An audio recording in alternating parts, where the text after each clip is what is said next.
This Ativa may look different, but the biggest change is what's under the bonnet. Say hello to Malaysia's first electrified model, the new Perodua Ativa Hybrid.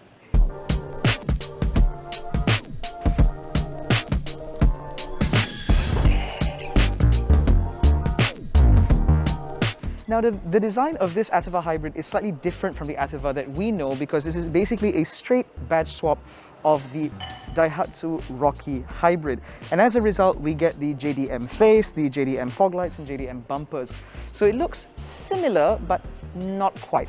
Now, the reason for this is because this car is not being officially offered in Malaysia. Instead, it's being offered via a subscription package in order for Perodua to gather enough data regarding hybrid vehicle usage and demand here in Malaysia. So there was no need for them to go all Ativa with it, basically. Now, while the front looks a little bit different, from the side, the changes are a little bit more minimal. You get the Japan domestic market side mirrors, which are different from ours, and you also get a different design to the alloy wheels. Those are the only ways you can tell that this is an Ativa Hybrid from the side. And at the rear of the car, you get a JDM style rear bumper with a rear fog light, which I suspect is going to be on for most of the time. And that's it. You get a Perodua badge and an Ativa badge here, no hybrid badging anywhere. The only way to tell it apart, again, is via that bumper, like I mentioned earlier, and the slightly different number plate size, because obviously this being a Japanese import, it has a Japanese spec number plate. What is interesting is actually in terms of practicality, there has actually not been a change to the amount of cargo space you get in here. However, compared to the Ativa Hybrid does not come with a full-size spare wheel. Instead, there is a tyre repair kit underneath the boot floor. So that means that the boot floor can now be lowered. There is also a small compartment under here for things. And this is another area that Perodua wants to do a little bit more research to see whether or not customers will be respondent to such a system in place of a spare. Now we move into the interior to see even more changes.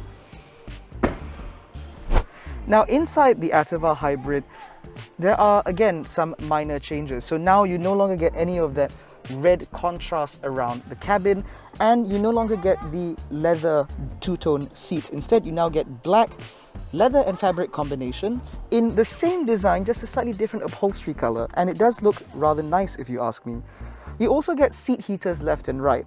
If you're wondering why, it's because, like I said, this is a Japanese car, and obviously it snows in Japan, so you would like heaters. That's also why you get a single zone climate control system in this car, again something that our Ativa does not have, but this is to facilitate the unique features that come with this car in Japan. Everything else here, however, is very similar. It's still the same head unit from before, so no Apple CarPlay or Android Auto. You still get the same digital instrument cluster with the multi-info display, and you still get the same steering wheel as before. However, instead of a power button, it's now a drive button, obviously to change the way this car drives, although we're not sure just yet. We'll find out later. The center console has also been redesigned because now there is no longer a physical parking brake. You get an electronic parking brake just like the Alza. And as a result, it means that this space here now contains two very large and very deep cup holders, and you have a center console bin right here. In terms of other interior features, well, that's really about it. So I guess we should now move to the back, where surprisingly there is a little bit more to talk about. Now let's talk about the things that haven't changed. So you still have plenty of space back here with a relatively flat floor. You still get a couple of USB-A ports down here, and that's about it. We've lost the rear cup holder, I think. That's an interesting omission. And of course, you still get the same fabric and leather combination upholstery that we saw before. Now, the one big difference is actually down there, where you will now find a vent for the battery pack. The battery pack, which is 4.1 amp hours, is what they said in the presentation, although I think it's milliamp hours, actually sits underneath the back seats. So the way the powertrain works is very complicated, which we will explain outside as we look at the engine. But in any case, the batteries live underneath here, so do not expect magic style seats like the Honda HR-V, because, you know, hybrid. And unfortunately, we still don't have a center armrest. If you want that, you still have to buy an Alza. So the biggest change with the Ativa Hybrid is obviously the hybrid part, right? So under the bonnet, gone is the 1-litre 3-cylinder turbocharged engine, replaced with a 1.2-litre naturally aspirated engine instead. Still 3 cylinders, and it's now mated to a reduction gear instead of the DCVT that we're used to. Now, what this engine produces is immaterial, because this engine is not actually linked to the wheels. So the way the eSmart hybrid system works on this car is there is a small battery pack underneath the back seats, like I mentioned earlier, which is powered entirely by this engine. Now that motor and battery system work together to power the front wheels. So this has nothing to do with the wheels at all.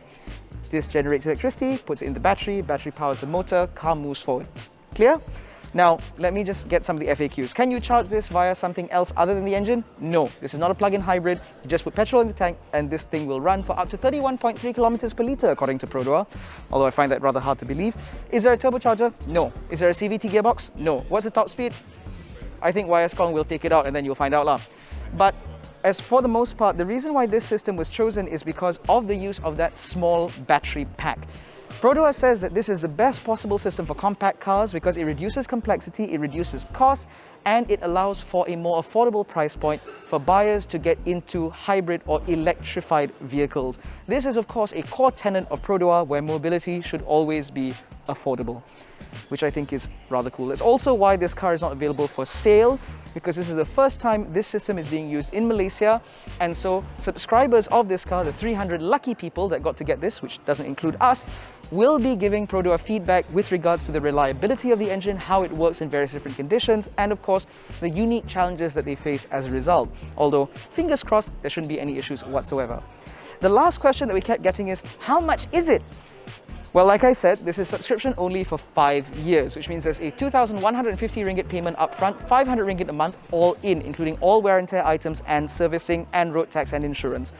The cars will not be owned by the individuals, the cars will be owned by Perodua. And after 100,000 kilometers or 5 years, the cars will be returned to Perodua for their continued evaluation.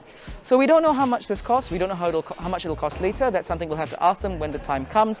But that is everything you need to know about the Perodua Ativa Hybrid. Let us know in the comment section below what you think about this car and whether or not Perodua should continue to offer powertrains like this in other models.